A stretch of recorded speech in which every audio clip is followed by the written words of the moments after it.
Chapter 4 has just dropped for Fortnite, and this has brought a lot of changes in terms of hardware performance, boys. And today we're going to be testing our RX 6600 XT on our Ryzen 5800 X3D system to see how this runs on Fortnite Chapter 4. We'll be testing all three APIs, DX11, DX12, and performance mode.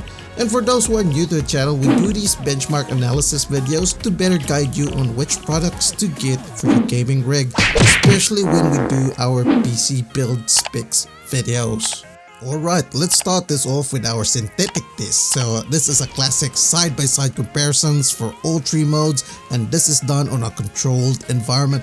Now, all our videos here are captured with an external capture card, so there is definitely no performance loss. Now, before we carry on and these type of benchmarks, I want you guys to focus not on the average FPS, but on all three metrics: the average FPS, the 1% lows, and the 0.1% lows. Obviously, we'll get high numbers on our setup here, but what you need to look at is if these figures are very close to each other, meaning the closer they are to each other, the better your competitive experience would be. So if your average FPS is way higher than your 1% lows, that basically means that you'll have some degree of stutter, and this may affect your precision especially when you're doing those 1v1 fights.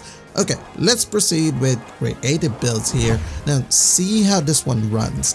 This is pretty straightforward. The map is empty and we're just doing some builds here. One thing to note, boys, is that on these synthetic runs, I've done these at least 3 times. Basically run these 3 times before recording, and on those recordings I have picked the best run of the lot. So you are looking at the best case scenario on this one.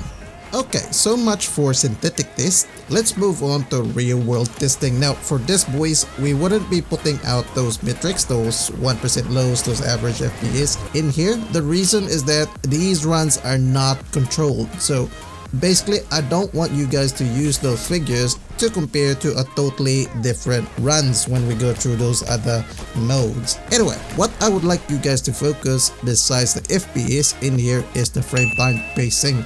The more erratic this chart is, the more stutter you are currently experiencing as a player.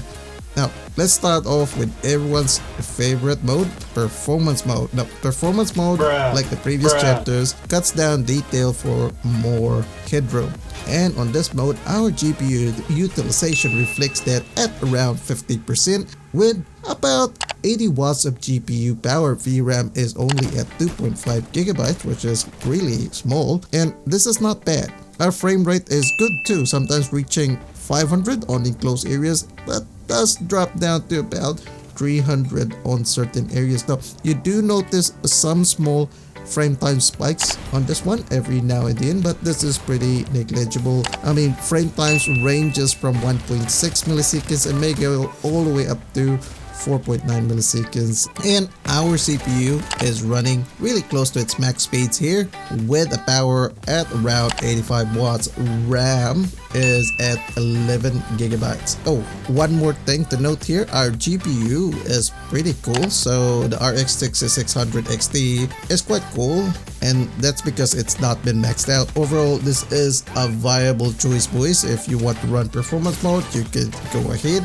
So yeah, let's move on to DX12. Now, if you've been watching our content over the last year, you'd probably know that we have recommended DX12 during Fortnite's Chapter 3 because of its stability. However, this isn't the case for Chapter 4. Now, Chapter 4 has increased the GPU requirements for Fortnite. You can see that with our GPU utilization here. I mean, look at that, boys. That's almost maxed out. Now, if you remember our Chapter 3 content, DX12 at 1080p did not even reach 90%. This time around, our GPU utilization is almost maxed out, and this is at 1080p resolution, boys, on low settings. Yes, boys, low settings on 1080p.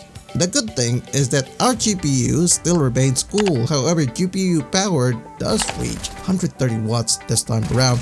We know this card is being pushed on this mode. Skipping out the other bits, one obvious thing I noticed with DX12 this time around is the frame time spikes are really bad. It's more frequent and it's just that bad. Previously it was just rare. It happens really rare, but this time it's more frequent. On skirmishes you'd have those spikes and that would make you lose a 1v1 fight. It's terrible. FPS still is high and usually revolves around 300 to 400 FPS range.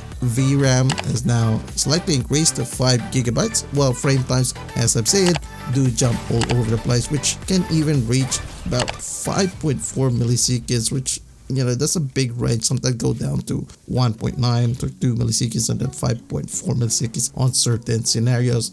Okay, on other aspects, the CPU behavior has remained more or less the same, and our RAM utilization has increased a bit to 14.5 gigabytes. Personally, I wouldn't recommend running DX12 at this stage because of its inconsistency. I have tried this multiple times, boys. Done this without anti-lag on to see if that affects the frame times. It's still the same. So my suggestion is skip DX12 this time around, boys. Make a bug report for AMD if you have an AMD GPU, and yeah, we'll probably just monitor this one and see if DX12 has changed over the next few patches.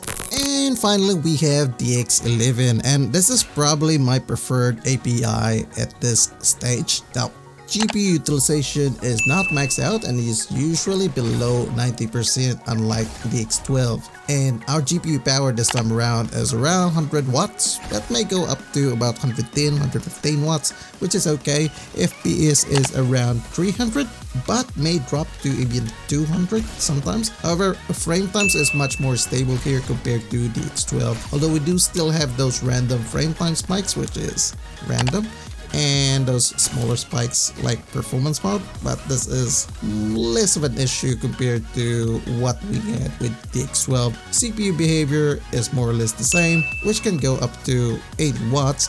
RAM is around 11 gigabytes, which is very similar to performance mode, and VRAM is slightly increased compared to performance mode and is now at 3.5 gigabytes. Overall, this mode is more stable compared to the X12, and this is reflected with our previous synthetic test. Now, we will be doing the same analysis soon with an RTX 3060, like an NVIDIA card, and see how that one performs on this new and demanding Fortnite Chapter 4. So subscribe to the channel if you haven't done so, and if you're thinking of buying an RX 6600 XT and you'd want our recommendation, this is probably the card that we would want you to get right now because the price is solid. Alright, that's it boys. We'll see you in the next video.